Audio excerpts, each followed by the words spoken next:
This is Shawn Irwin, your youth director with Darts Ontario, and welcome to episode 30 of Darts Ontario Let's Talk Darts. I wanted to talk to our youth players from past and present to see how they got into darts and their story to help inspire youth dart players of today. Thank you to our sponsor, SSS Canada, for all their support in the Darts Ontario organization. Go to their Facebook page to see the high quality custom dart shirts which you can order for your team or individually. I'm with Dillon Wall, formerly of the Merritton Youth Dart League and three-time Team Ontario youth member. Thank you, Dillon, for coming on to do an episode here so the dart world can learn more about Dillon Wall. So how you doing tonight? I'm doing pretty good. How about you? Oh, I'm doing great. I appreciate that. So let's talk a little bit about your darts history with as a youth player. You're an adult now, but some great memories, I'm sure, in your dart life with the youth. So how did you get started playing darts and how old were you? I was 9 or 10 years old. I literally just came home from school. I was about to get ready to watch some cartoons, and my mom literally asked me, "Do you want to give darts a try?" And I was like, "I mean, sure, it can't hurt." And at first, it was just something I kind of picked up once, maybe twice a week max. Towards the end of my second year, I started taking it a bit more seriously, though. Now, who inspired you to do it competitively? Well, I was playing competitively, but I guess inspired me to take it more seriously. That'd be Bruce, Davey, and Debbie Birch. Most likely, they coached me for some of the better years of my youth. Absolutely. So they were definitely a huge part of where I got a lot of the drive and passion from. They've done a great job with the youth in St. Catharines, Niagara area for many years. So we definitely miss them with the running the league. But sometimes we have to move on, and they're always going to be a part of the youth for sure. Oh, absolutely. That they don't seem to be having any desire to completely remove themselves from it. They still are in a lot of contact. They still talk to like Trey and Emma and Braden and stuff, keep in contact with them a lot. So Yeah, still that's very much. great. And Jamie and Lisa took over this year and done a great job with three players making the team this year, which sad to say we couldn't go to nationals with them. Yeah, I think that was the most that Merritton League's ever gotten on the team in one year. I think the most ever before was me in Denver, if I'm not mistaken. So Yeah, they've done a really good job with the league for yeah, sure. you sure have. So how often did you practice as a youth player during the season, and did you practice during the off season? I played a little bit in the off season, but during the dart season, I played like my third, fourth, and fifth years. I played quite a bit. In my third year, I had a playlist I found on YouTube, and when I get home from school, one of the first things I would do every day is I'd put on that playlist on YouTube and practice until it ended. It was like 3 hour playlist, so it was like a daily thing. I was playing for hours every day. And that's what it takes to do what you did. So, but how did you make practicing fun instead of just shooting at the board in the basement? What did you do and what games did you play? One of the games I always tried to focus on was 121 was one of the best ones, especially if you don't quite know all the outs yet. It's really good. It really helps you get a grip on them. For those that don't know how it works, you start at 121. You have 9 darts to take that out. If you don't, you stay at 121. If you do take it out, you go up to 122 and 23 and 4, and you can get. It sounds like a great game. Good advice for the youth for sure. One of So, my favorites. how did you prepare yourself before a big match, getting yourself focused? I would go off by myself, and anyone who would usually want to talk to me, I would tell them not to. Up to that point, I would go off into a corner at provincials. If you did see me before, like a top 8 or a semi, you would see me off into the corner throwing by myself, really getting into the zone. Well, we know darts is a very emotional game. It's not that easy because it really gets into your head, but you're standing at the line. And how do you control those emotions during those big games as well? You definitely need to make sure to take the time you need at the line. I've been guilty of it myself, as of many. You get to the line, you're so excited about an amazing shot, so you rush them. It's really important to make sure before you get to that line, you are ready to throw your darts, because you don't want to have your throw be different, just trying to adjust to the pressure. You want to get to the line and be ready to throw your darts. Well, darts is a very competitive sport. And what's the best part of competing for you? And what's the most important thing about darts? The best part of competing for me, there's no greater feeling than when you're in that moment and you know it's a big moment. Regardless if it goes your way or doesn't go your way, being in the moment is like such an awesome feeling to have. And to know that you're in that competition, you're involved, and especially if you are playing decently and you are being competitive, it is one of the greatest feelings you can ever have. Um, Syracuse is one of the better tournaments I played in. The last time I went, I think I got top 16 in singles, and that was a pretty big tournament. I played really well, and like at the end of the day, like I lost to Larry. I can't remember Larry Butler. Not a bad person to lose to. But I played really well, and it was one of the best tournaments I ever played, and one of the best times I ever had. Just being able to compete with some of the better players like that's always a great time. They really push you when you're playing better players as well. Absolutely. So after a good performance, the match is over. What's the one thing you like to do? Well, it depends on who you're asking. You asking the adult Dylan or youth Dylan? Let's talk about the youth. As a youth player, I liked to oftentimes if it was a really big one, I'd go outside and get some air and like really let the steam off to kind of relax and process what like the accomplishment you would have maybe done after a big win or something like that. I did that after every time I did make Team Ontario. I always went outside to get that nice breath of fresh air to really let the weight off your shoulders. Well, we don't always win our games. And how do you stay focused? So you're playing a round robin match and, the top two or top four make it through. You have a tough loss, but how do you get focused right away and get back on that board? Well, you kind of have to think of every game individually, almost. I think, as a good way to approach it. If you kind of look at it as a collective, you can get down on yourself pretty quick if you lose your first or second games. So I always try to take it literally one game at a time. Don't worry about how the last one, regardless if it was good or bad. Focus on this one. That's been one of the better approaches I've had. It's worked for me so far, and hope to keep it going. Well, that's good. Now let's look a little history of your experience in Darts Ontario. Thank goodness for our Darts Ontario website. We've got a lot of information there and results. So talking about zones first, in 2011, 12, 15, 17, 18, you came first in your zones each time. At provincials in 2014, you finished top 8. In 2018, which was your last year, you finished top 4. But it was 2012, 13, and 2016 you finished second to make Team Ontario. Tell us about that experience being on stage playing in the finals.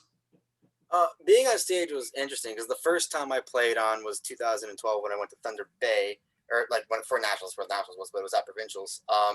And it was a very nerve wracking experience. I just turned 13 at the time. I'm a young kid. I'm just getting into darts. I don't really know that many people at provincials yet. I'm trying to I have this huge crowd behind me, and I'm just kind of throwing darts up there, and it's terrifying. I'm not gonna lie, it was pretty nerve wracking. It definitely didn't help my darts up there. But then the second time I made it, I'd made a bit of a personality shift, I guess. I was a little bit more positive and outgoing and more comfortable with being in those kinds of settings. So over time, I got comfortable with the crowd behind me, and I got comfortable with people making noise all the time and being a little more noticed in that type of perspective. Well, speaking of noise, we all know at nationals it's a lot louder than our provincials ever has been. Absolutely, it can be, for better or for worse sometimes. So tell us about 2012. You went to Thunder Bay. You finished second in junior male doubles with your partner, Dylan Lance. How was that experience in Thunder Bay? Thunder Bay was interesting. And I remember because we lost to Alberta in the final. And I remember going there and I was told by Marjorie, I asked what some of the more competitive provinces were, and Alberta is one of them. Alberta is one of the more consistently competitive provinces. And I'd asked, so I knew Alberta was to look out for, and doubles was the first event we were playing. So I was like, all right, cool, we're going to beat Alberta then. That's the game plan. That was what I told my partner, Dylan Lance. And he goes, all right, cool, I'm down with that. At no point I think we even got close to beating them at all. Yeah, like nationals, like when I was on stage, it was different being in an environment where some people were more used to it, and I think that was the thing I was trying to adjust to because I was going up against Dawson Mershall, Logan Crooks, who were used to being in that spotlight, who were a little more comfortable with that kind of a position than I was at the time. So it was definitely a learning experience for sure, though. Well, in 2013, you went back to nationals. This time was in St. John's, Newfoundland, and you finished joint third in junior mixed doubles with Casey Reynolds, and in junior male doubles with Denver Jones, you finished first in Canada. Tell us about your second nationals and winning it all on stage with Denver. That was big for me. I always did want a national title after I saw that I could compete with the people that were there from the year before. When I was going the second time, my goal was to win at least one of the three events. I wanted the title.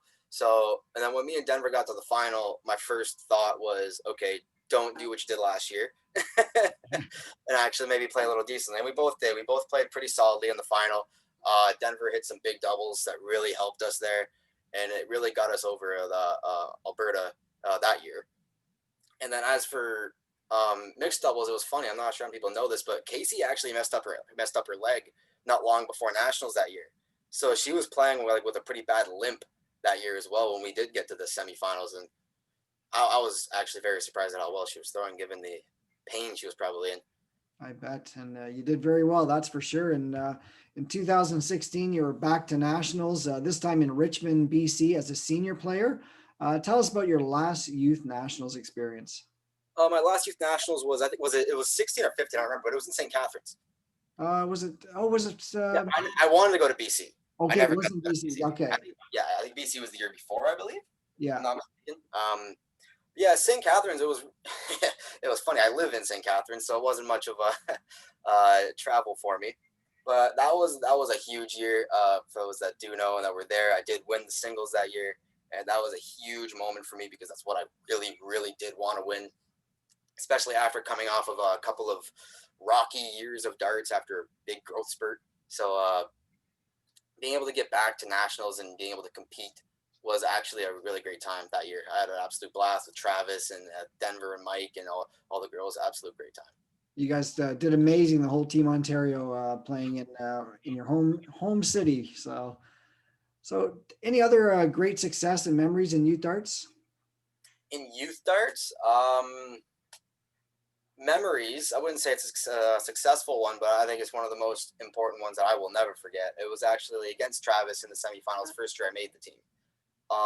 For those that weren't watching, I almost blew the entire game. I was 2-0 up, and then I took out my score in the third game. Bruce was marking, and I remember seeing him make a baffled face because I was going for something I shouldn't have been.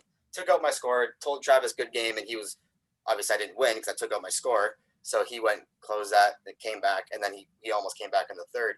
And that is one memory I will never live down because I was so close to blowing my 2012 Thunder Bay Nationals opportunity. What an experience you had going to that first nationals too. So Oh, yeah. it's that close. There's so many great dart players that anything can happen. And you win it 1-2 years in a row, anything can happen in the next year. And we have to stay focused because, like I said, we don't win them all. Exactly. So tell us about the transition moving into the adult program from youth.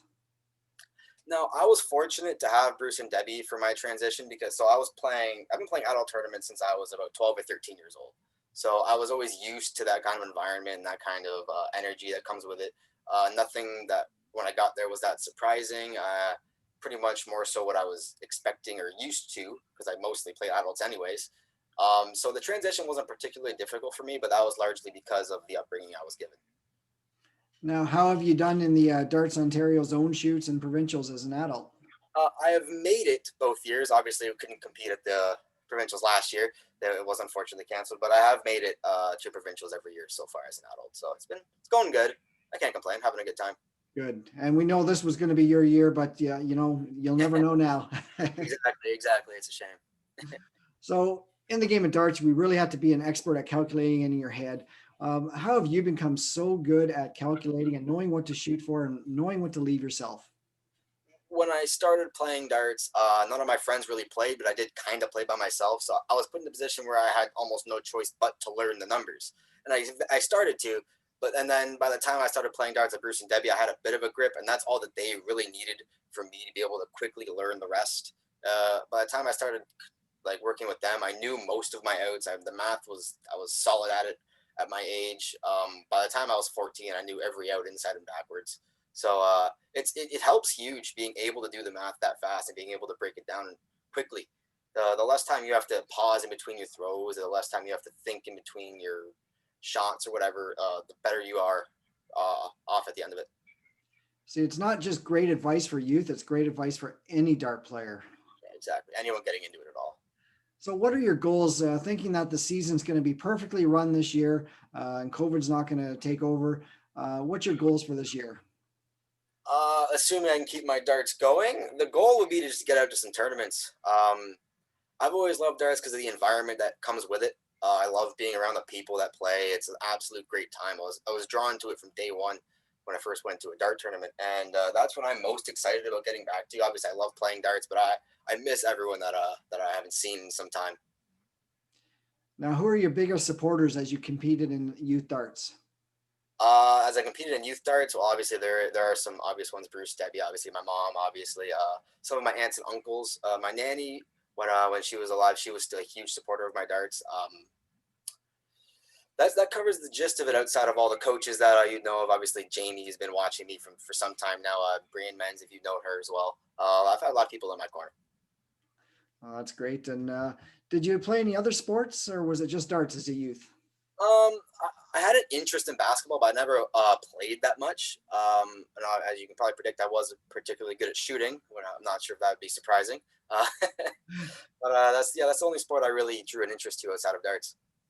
Now, as of today, any hobbies that you have? I know you're busy with work and school, but any hobbies you have besides darts? I've been reading a bit lately, but that's mostly just school related stuff. Like not for my program per se, but mostly school related in some Well, way. reading is a good hobby too, though. Have you been playing any online darts? No, I didn't play much while everyone else was. I just didn't care that much to play, and now my board is unfortunately taken down, so I can't at the moment. So what leagues are you currently playing in, or would you be playing in if it wasn't for COVID? I always play. Last year, I played in three different leagues. I played in the Monday Teams League, the Wednesday Singles Pro League, and then the Thursday Teams League. The Monday Team League is one of the. It's like there's like 8, 9 guys to a team roughly, and you all go and you play each other on Mondays. That's one of the leagues I was playing. It's always a great time. Thursdays is my favorite league. This is the party league, as you would put it, I guess. But the league that I played for my actual darts to actually get better at darts was the Wednesday night league. And that was the pro league run by Steve Warnock. He's not running it this year because of COVID and just too many complications. But I always played in those, and those really did help keep my darts up. Now, that's a tough question sometimes, but do you have a favorite opponent that you love playing against? And if there's one player in the world you'd love to play, who would that be? Travis, actually, Travis Mampassi or Lapine. I don't know why. Whenever me and him play, it always goes to the last leg. It doesn't seem to matter. Because we always have good games. Doesn't matter. Every time we play, it's always competitive. It's always good. It's always down to the wire. And any player that you would love to play against? Oh, there's a long list. I've been waiting to get Jim Long in a dart tournament. I have yet to. But outside of that, I don't really have desire to play many particular people outside of like the pros in England. Obviously, I'd love to play just about any one of them, but none like in Canada or North America that much. No. Well, I know Jim Long has seen a video or two of these interviews, so maybe he'll see this one and take you up on your offer sometime. Good. So we're always improving in life, and even in darts. What's the one thing you know you need to improve to take you to that next level in darts? I've been told I have a problem with what Debbie calls my classic head shake. Pretty much, I do it anytime. My shot doesn't go the way I want. My darts aren't flying smoothly. It's literally just like a head shake. I put my head down and shake. But yeah, I got to try to avoid the quick negativity that can come off of a string of bad shots. You know, you got three darts to throw. Your first dart goes bad, and you know so many people they shake their head, put their head down. You just got to ignore it and keep on going. Exactly. So, have you been sponsored at all as a youth or even an adult with darts? The only type of sponsorship I ever really did receive was from a local store around here that sells where I got all my dart supplies. It's called Family Recreation Center. That's where I got just all my dart supplies, and they did sponsor me when I made Team Ontario in a way, but it wasn't any formal sponsorship. No. That's good to be recognized, though, isn't it? Oh yeah, I enjoyed it. It was good. I never really went out of my way to look for sponsorships that much. I wasn't that interested at the time, to be completely honest. But So, with being part of a youth league back then, how has that helped you in your everyday life to develop into an adult? it's helped me huge. Before darts, I was just a regular kid. I guess nothing particularly interesting. But from darts, I got good in school. Like from there, I got good at math, and from math, I got good at other subjects. And I can't guarantee I'd even be in university right now had I not taken darts because I didn't take that academic interest until I started playing darts. I didn't start caring about my grades in school until I got good at a particular subject and realized it felt good to know things. It felt good to be able to say I know things. That's a great story because when I played youth darts, it helped me so much from social skills, but math big time. I learned math. I was so good at math in school because of darts. And that's what I want to do, is bring that to the youth of today. I got good at math, but like I'm in school for political science right now. Like that's not even close to math, but that stemmed from my desire to get interested in math. So I think it's a huge bonus. Well, as we wrap this up, one more question. Any advice that you can give to the youth dart players of today to help follow your footsteps and what you have accomplished? I would say to not follow in my footsteps. I think everyone needs to go their own route. Everyone need like when I was a youth player, I had a great time. And I look back and I had an absolute blast in youth. And that's what I think everyone needs to focus on, having fun as a youth player, obviously within the rules, but like having a general good time and enjoying yourself while you're there. I wouldn't try to focus too much on being anybody else or living up to what someone else did. I think you can distract yourself from what is best for you in the long run trying to do that. That's some great advice. And there's a lot of youth players, a lot of competing, especially in junior boys, and only two make the team. Just go, have fun, do your best, and go from there. So Absolutely. really appreciate you coming on to an episode, Dillon, and wish you all the best in reaching your goals. Hopefully we see you at some tournaments and of course the adult provincials next year. Yep. Once things get going again, I'll be at as many tournaments as I can be. Good to hear, as long as you're doing well in school. Of course. But you have a great night, and we'll talk to you again. Have a good one, Shawn. All the best. Thank you. That was great talking to Dillon Wall of the Merritton Youth Dart League when he was a youth player. Lots of great history with this young man, and it was actually 2015 that he made nationals for his third and final, which was in St. Catharines, and he won it all in junior doubles with Travis, and also won it all in singles. So great time at being in the host city. If you want to be on one of our episodes, please email me at youth@dartsontario.ca. This is Shawn Irwin, your youth director with Darts Ontario, and thank you for tuning in. Make sure you tune into our next episode, episode 31 of Darts Ontario. Let's talk darts. Thank you very much and have a great night.